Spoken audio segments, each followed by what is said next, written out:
Welcome back to the Making Money with Fiverr course. We're still on Module 1 of Section 1. This will be the second video for Section 1, Understanding the World of Fiverr. In our last video, I was just elaborating on some strategies on selecting gigs and kind of coming up with a unique gig. So in our last video, I ended on the idea of doing picture modification. So if you're really good at graphics or Photoshop or any of the Adobe products or even Microsoft Paint, for that matter, you can offer editing, resizing services, removing red eye effects, color enhancements. You can provide services within this category, and it's actually a very popular category. Graphics and design are huge on Fiverr. So if you have graphical skills, then you can really tap into the gold mine on Fiverr providing those skills. Another unique category, especially for people that live abroad or people that live in a unique country or people that live in a romantic place such as Paris, you can provide offline jobs. So people on Fiverr aren't only providing online jobs, like services that can be delivered via email. Many people do things in the offline world, such as take a poster, go to a public place, and actually advertise for your business, hand out flyers for your business in a public place, write a postcard from an exotic place or location, send you a picture of tourist spots, be your tour guide, write a trip itinerary for an upcoming trip. So there are a lot of offline duties, so everything does not have to be technical. And this is one unique thing about Fiverr that you cannot really find on freelancer.com or guru.com or some of these other outsourcing sites. You cannot really find these offline freelance services. So here you have a picture of a young lady that is in Singapore. So she's advertising a business called I Love Dazzling Nails. Well, Dazzling Nails is the business, so she put together a poster, a little small poster, and a picture of her in Singapore, throwing up her finger saying, I love dazzling nails. So really, your imagination is your only limitation on Fiverr, especially when it comes to this category of offline duties. One such thing, unique gig, is every year my grandmother, I actually hired someone on Fiverr to call my grandmother. So last year I hired someone that could mimic Michael Jackson. This year I hired someone that mimicked Elvis Presley. So as I said, the only limitation of Fiverr is your imagination. There's someone out there, they have a section called weird gigs. And miscellaneous gigs or other gigs, and there's some really freaky stuff out there. You have people that can read your future, people that create a voodoo doll and send it to you, all types of freaky stuff that can be done for $5. So my best suggestion to anyone that's looking to get started and make money on Fiverr is to actually go through the website, look for ideas first, write down a list of ideas, and write down a list of things you think you can do easily. And I like to tell people they should try to focus on services they can provide, but they only take them between 5 and 10 minutes. Because think about it, $1 a minute, is a nice income. That's $60 an hour. That'd be $30 an hour if it takes you 10 minutes to complete the gig. And $60 an hour is a really nice income, especially if you can scale it and something you can repeat over and over again. Another gig or a popular category gig that a lot of people get started, especially if you have a webcam or video camera and you can actually do product reviews, or you can review internet sites.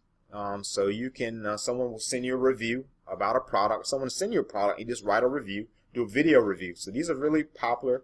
A lot of people are very popular. A lot of popular gigs on Fiverr are actually people that provide video reviews of products and whatnot.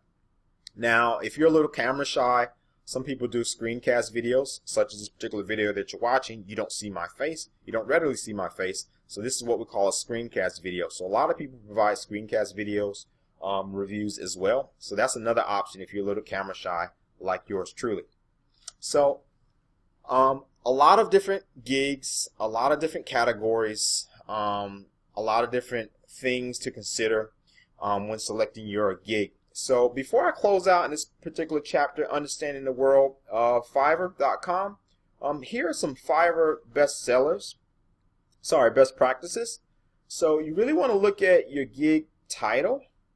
you want to look at your gig category. So what's the title of your category?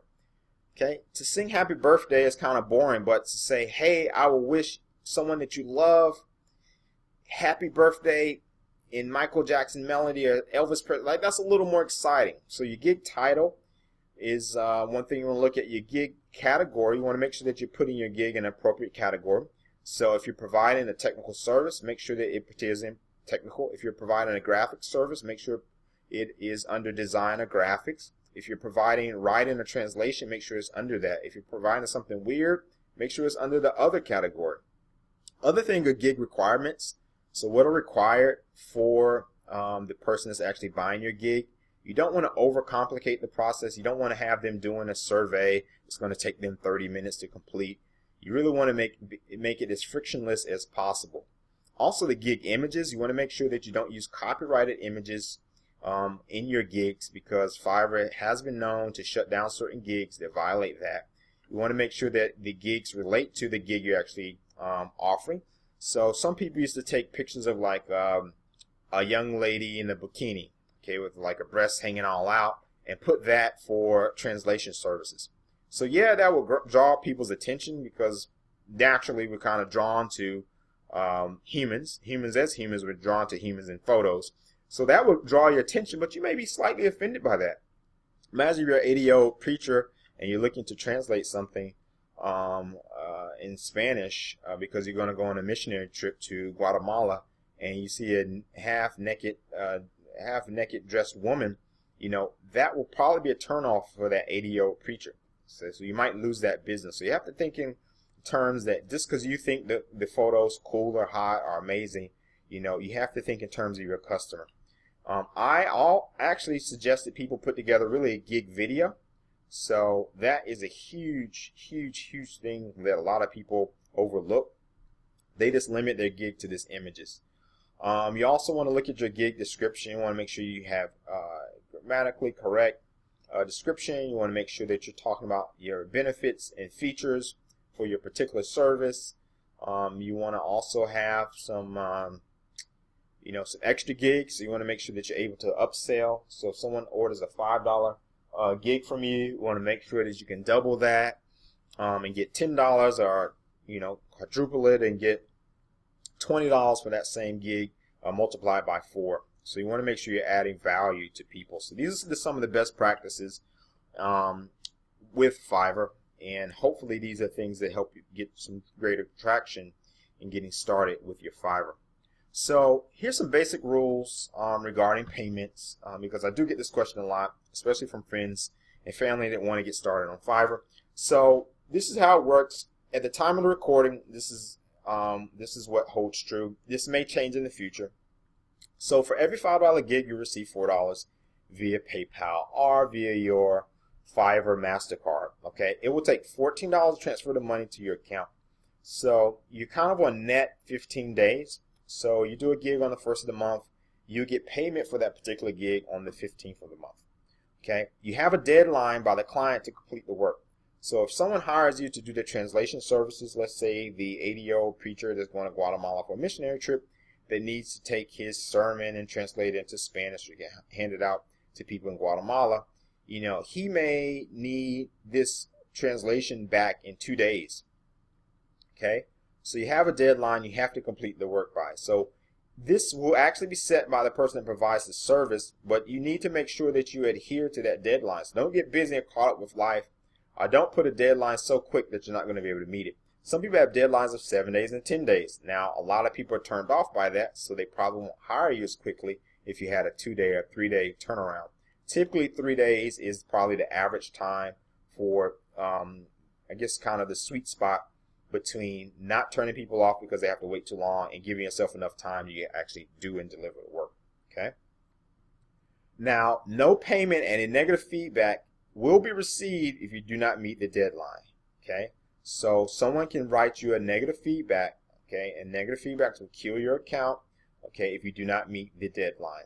And also, you won't get paid. So let's say you're past the deadline, you decide to do the work, and you take time and you do the work, and then you realize that, oh, I'm 2 days past the deadline. You're not going to be paid. Plus, you did the work. Plus, you're going to get bad feedback. So the idea of this is to really set amount of time that is reasonable that you feel you can handle and control without surpassing the deadline. Okay, so that concludes section 1, module 1, understanding the world of Fiverr. Next, we'll talk about joining the army of an online marketing warrior. Yeah. All right, see you in the next video. Peace.